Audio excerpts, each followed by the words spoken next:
दोस्तों, हर हर महादेव। शिव पुराण रुद्र संहिता द्वितीय सती खंड अध्याय 21, 23, 24, 25।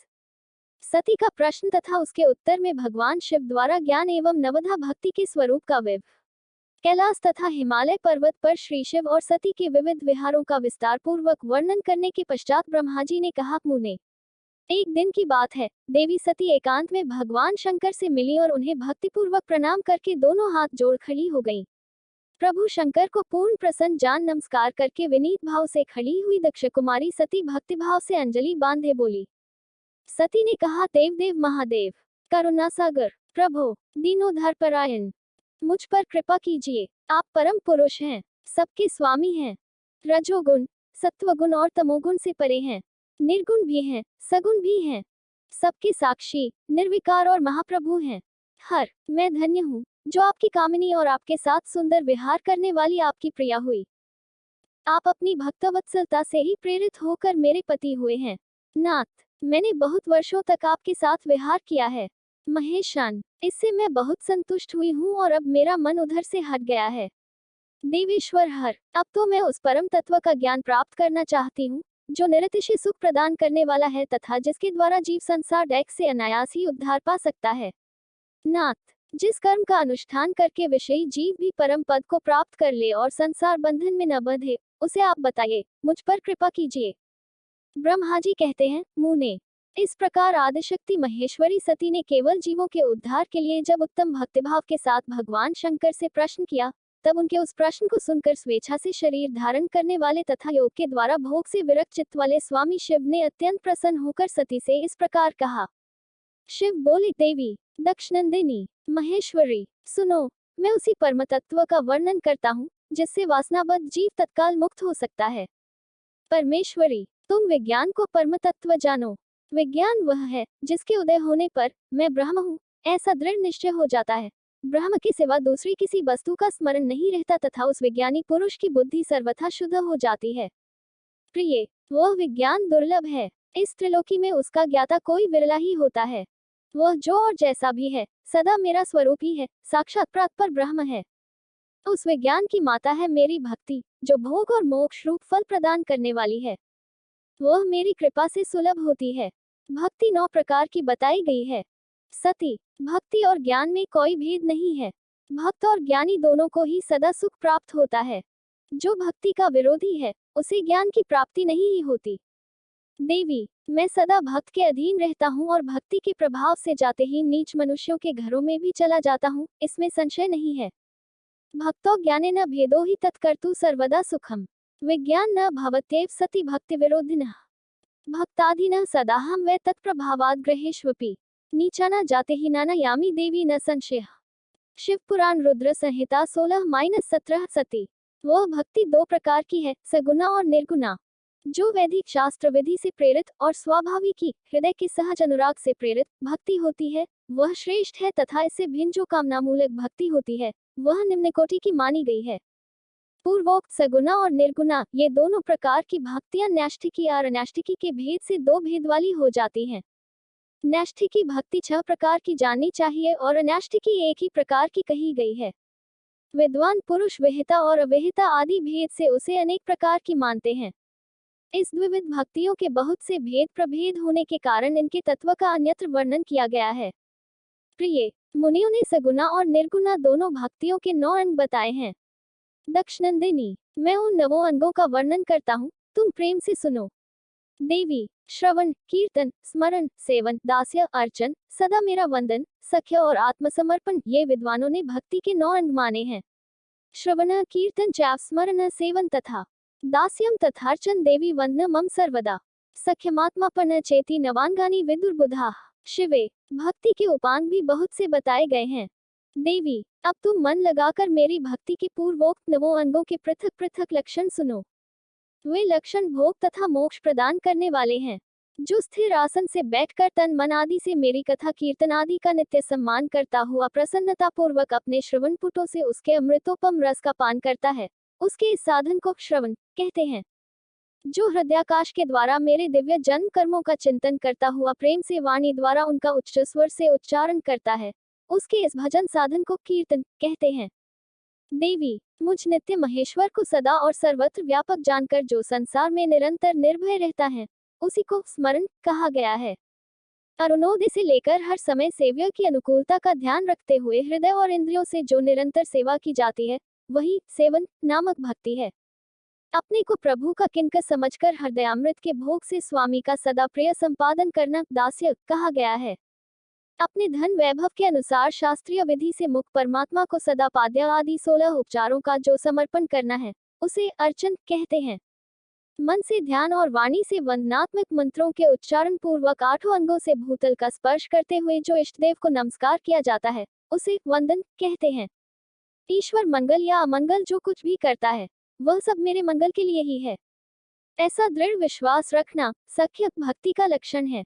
मंगलामंगलम यद यद करोतीश्वरो ही मे सर्वम तन्मंगलायति विश्वासः सख्य लक्षणम। शिव पुराण रुद्र संहिता 23-32 देह आदि जो कुछ भी अपनी कही जाने वाली वस्तु है, वह सब भगवान की प्रसन्नता के लिए उन्हीं को समर्पित करके अपने निर्वाह के लिए भी कुछ बचाकर न रखना अथवा निर्वाह की चिंता से भी रहित हो जाना आत्मसमर्पण कहलाता है। ये मेरी भक्ति के 9 अंग हैं, जो भोग और मोक्ष प्रदान करने वाले हैं। इनसे ज्ञान का प्राकट्य होता है तथा ये सब साधन मुझे अत्यंत प्रिय हैं। मेरी भक्ति के बहुत से उपांग भी कहे गए हैं, जैसे बिल्व आदि का सेवन आदि। इनको विचार से समझ लेना चाहिए। प्रिय, इस प्रकार मेरी सांगोपांग भक्ति सबसे उत्तम है। वह ज्ञान वैराग्य की जननी है और मुक्ति इसकी दासी है। यह सदा सब साधनों से ऊपर विराजमान है। इसके द्वारा संपूर्ण कर्मों के फल की प्राप्ति होती है। यह भक्ति मुझे सदा तुम्हारे समान ही प्रिय है। जिसके चित्त में नित्य निरंतर यह भक्ति निवास करती है, वह साधक मुझे अत्यंत प्यारा है। देवेश्वरी, तीनों लोकों और चारों युगों में भक्ति के समान दूसरा कोई सुखदायक मार्ग नहीं है। कलियुग में तो यह विशेष सुखद एवं सुविधाजनक है। त्रैलोक्य भक्ति सदृश पंथा नास्ति सुखावह। चतुर्युगेषु देवेशी कलो तु सुविशेषतः। शिव पुराण रुद्र संहिता 38 देवी। कलियुग में प्रायः ज्ञान और वैराग्य के कोई ग्राहक नहीं है, इसलिए वे दोनों वृद्ध, उत्साह शून्य और जर्जर हो गए हैं। परंतु भक्त कलियुग में तथा अन्य सब युगों में भी प्रत्यक्ष फल देने वाली है। भक्ति के प्रभाव से मैं सदा उसके वश में रहता हूँ, इसमें संशय नहीं है। संसार में जो भक्तिमान पुरुष है, उसकी मैं सदा सहायता करता हूँ, उसके सारे विघ्नों को दूर हटाता हूँ। उस भक्त का जो शत्रु होता है, वह मेरे लिए दंडनीय है, इसमें भी संशय नहीं है। यो भक्तिमान पुमान् लोके सदाहं तत्सहायकृत विघ्नहर्ता रिपुस्तस्य दंड्यो नात्र च संशयः। शिव पुराण रुद्र संहिता 41 देवी। मैं अपने भक्तों का रक्षक हूँ। भक्त की रक्षा के लिए ही मैंने कुपित हो अपने नेत्रजनित अग्नि से काल को भी दग्ध कर डाला था। प्रिय, भक्त के लिए मैं पूर्वकाल में सूर्य पर भी अत्यंत क्रोध हो उठा था और शूल लेकर मैंने उन्हें मार भगाया था। देवी, भक्त के लिए मैंने सैन्य सहित रावण को भी क्रोधपूर्वक त्याग दिया और उसके प्रति कोई पक्षपात नहीं किया। सती, देवेश्वरी, बहुत कहने से क्या लाभ, मैं सदा ही भक्त के अधीन रहता हूँ और भक्ति करने वाले पुरुष के अत्यंत वश में हो जाता हूँ। ब्रह्मा जी कहते हैं, नारद, इस प्रकार भक्त का महत्व सुनकर दक्ष कन्या सती को बड़ा हर्ष हुआ। उन्होंने अत्यंत प्रसन्नतापूर्वक भगवान शिव को मन ही मन प्रणाम किया। मुने, सती देवी ने पुनः भक्तिकांड विषयक शास्त्र के विषय में भक्तिपूर्वक पूछा। उन्होंने जिज्ञासा की कि जो लोक में सुखदायक तथा जीवों के उद्धार के साधनों का प्रतिपादक है, वह शास्त्र कौन सा है। उन्होंने यंत्र मंत्र शास्त्र, उसके महात्म्य तथा अन्य जीवोद्धारक धर्म में साधनों के विषय में विशेष रूप से जानने की इच्छा प्रकट की। सती के इस प्रश्न को सुनकर शंकर जी के मन में बड़ी प्रसन्नता हुई। उन्होंने जीवों के उद्धार के लिए सब शास्त्रों का प्रेम पूर्वक वर्णन किया।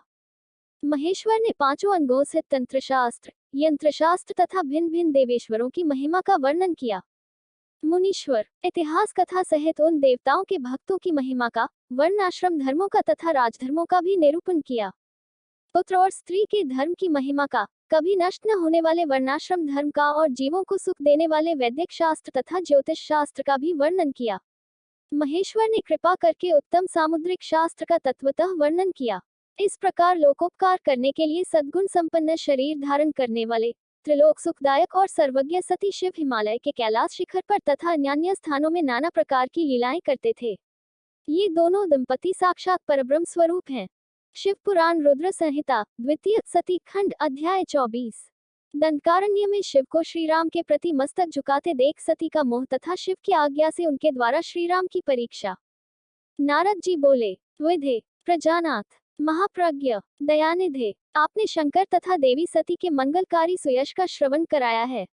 अब इस समय पुनः प्रेम पूर्वक उनके उत्तम यश का वर्णन कीजिए। उन शिव दंपति ने वहां रहकर कौन सा चरित्र किया था? ब्रह्मा जी ने कहा, मुने, तुम मुझसे सती और शिव के चरित्र का प्रेम से श्रवण करो। वे दोनों दंपति वहां लौकिकी गति का आश्रय ले नित्य निरंतर क्रीड़ा किया करते थे। तदनंतर महादेवी सती को अपने पति शंकर का वियोग प्राप्त हुआ, ऐसा कुछ श्रेष्ठ बुद्धि वाले विद्वानों का कथन है। परंतु मुने, वास्तव में उन दोनों का परस्पर वियोग कैसे हो सकता है? क्योंकि वे दोनों वाणी और अर्थ के समान एक दूसरे से सदा मिले जुले हैं, शक्ति और है तथा चित स्वरूप हैं। फिर भी उनमें लीला विषयक रुचि होने के कारण वह सब कुछ संघटित हो सकता है। सती और शिव यद्यपि ईश्वर हैं तो भी लौकिक रीति का अनुसरण करके वे जो जो लीलाएं करते हैं वे सब संभव हैं।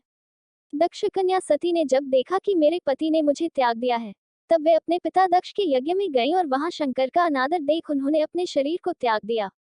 वे ही सती पुनः हिमालय के घर पार्वती के नाम से प्रकट हुई और बड़ी भारी तपस्या करके उन्होंने विवाह के द्वारा पुनः शिव को प्राप्त कर लिया। सूची कहते हैं, महर्षियों, ब्रह्मा जी की यह बात सुनकर नारद जी ने विधाता से शिवा और शिव के यश के विषय में इस प्रकार पूछा। नारद जी बोले, महाभाग विष्णु शिष्य, विधातः आप मुझे शिवा और शिव के भाव तथा आचार से संबंध रखने वाले उनके चरित्र को विस्तार पूर्वक सुनाइए। तात, शंकर ने अपने प्राणों से भी प्यारी धर्मपत्नी सती का किस लिए त्याग किया? यह घटना तो मुझे बड़ी विचित्र जान पड़ती है, अतः इसे आप अवश्य कहें। आज आपके पुत्र दक्ष के यज्ञ में शिव का अनादर कैसे हुआ, और वहां पिता के यज्ञ में जाकर सती ने अपने शरीर का त्याग किस प्रकार किया? उसके बाद वहां क्या हुआ? महेश्वर ने क्या किया? ये सब बातें मुझसे कहिए। इन्हें सुनने के लिए मेरे मन में बड़ी श्रद्धा है। ब्रह्मा जी ने कहा, मेरे पुत्रों में श्रेष्ठ महाप्रज्ञ तात नारद, तुम महर्षियों के साथ बड़े प्रेम से चंद्रमौली का यह चरित्र सुनो। श्री विष्णु आदि देवताओं से सेवित परब्रह्म महेश्वर को नमस्कार करके मैं उनके अद्भुत चरित्र का वर्णन आरंभ करता हूँ। मुने, यह सब शिव की लीला ही है। वे प्रभु अनेक प्रकार की लीला करने वाले, स्वतंत्र और निर्विकार हैं। देवी सती भी वैसी ही हैं, अन्यथा वैसा कर्म करने में कौन समर्थ हो सकता है? परमेश्वर शिव ही परब्रह्म परमात्मा है। एक समय की बात है, तीनों लोकों में विचरने वाले लीला विशारद रुद्र सती के साथ बैल पर आरूढ़ हो इस भूतल पर भ्रमण कर रहे थे। घूमते घूमते वे दंडकारण्य में आए।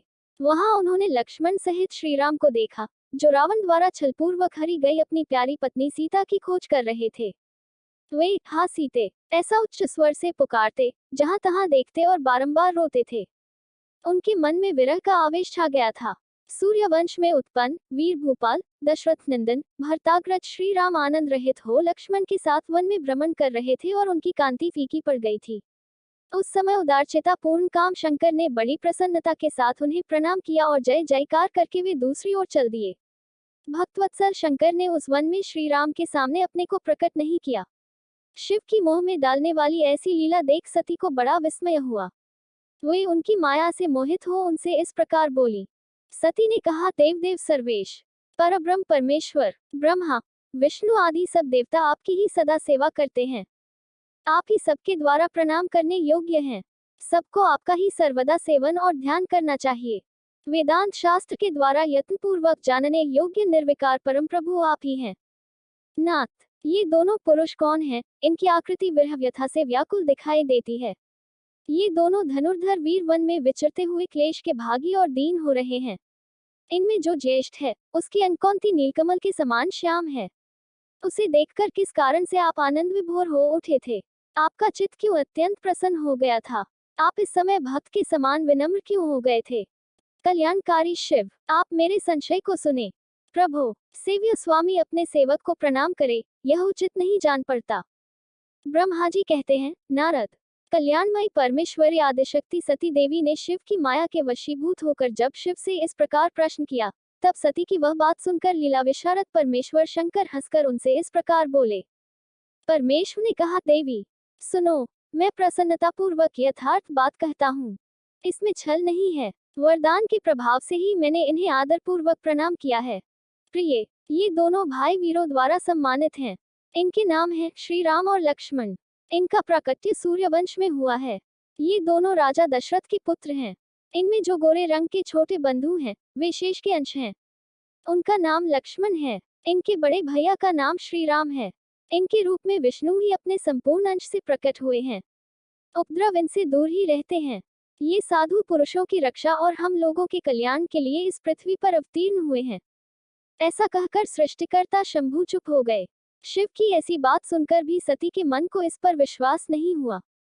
क्यों न हो, शिव की माया बड़ी प्रबल है। वह संपूर्ण त्रिलोकी को मोह में डाल देने वाली है। सती के मन में मेरी बात पर विश्वास नहीं है, यह जानकर लील विशारद प्रभु सनातन शंभु यों बोले। शिव ने कहा, देवी मेरी बात सुनो।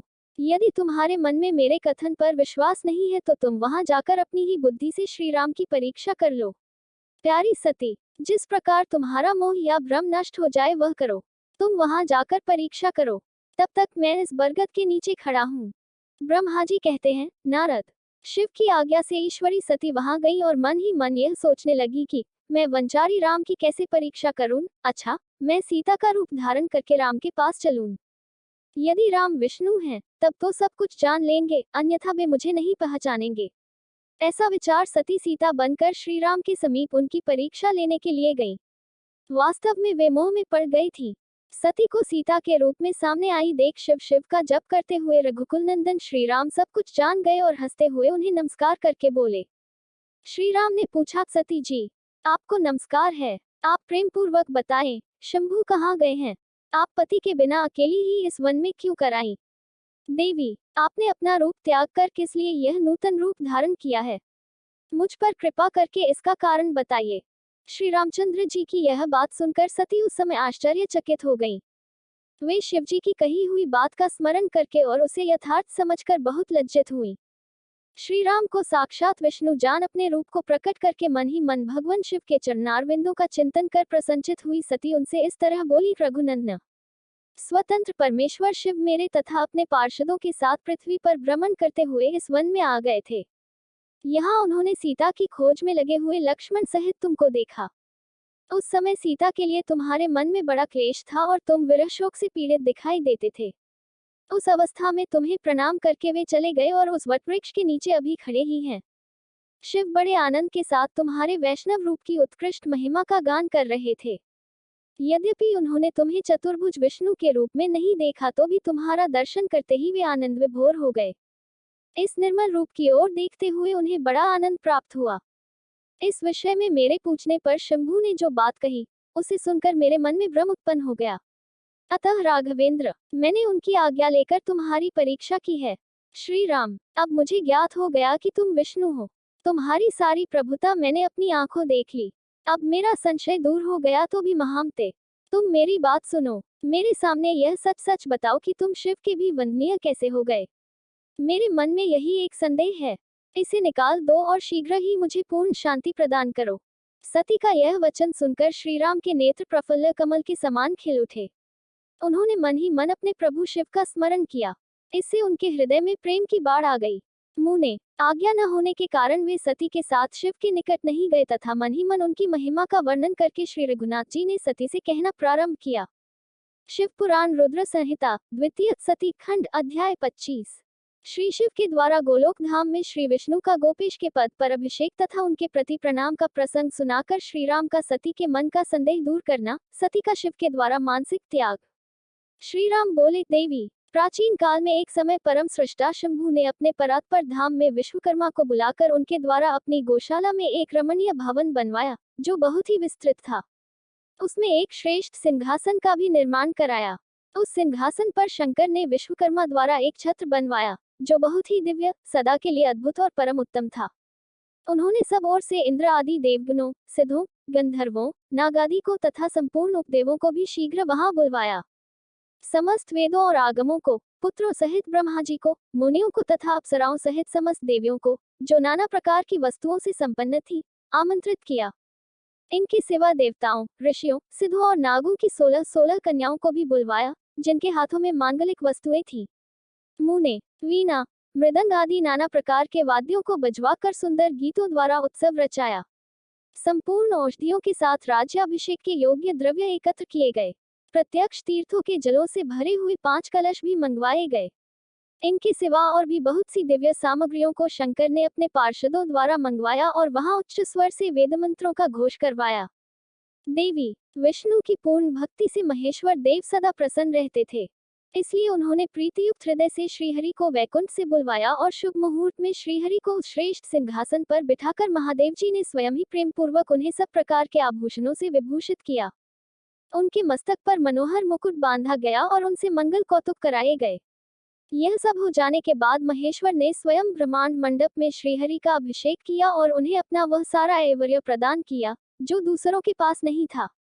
तदनंतर स्वतंत्र ईश्वर भक्तवत्सल शंभु ने श्रीहरि का स्तवन किया और अपनी पराधीनता भक्त परवशता को सर्वत्र प्रसिद्ध करते हुए वे लोककर्ता ब्रह्मा से इस प्रकार बोले।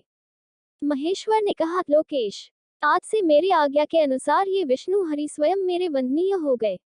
इस बात को सभी सुन रहे हैं।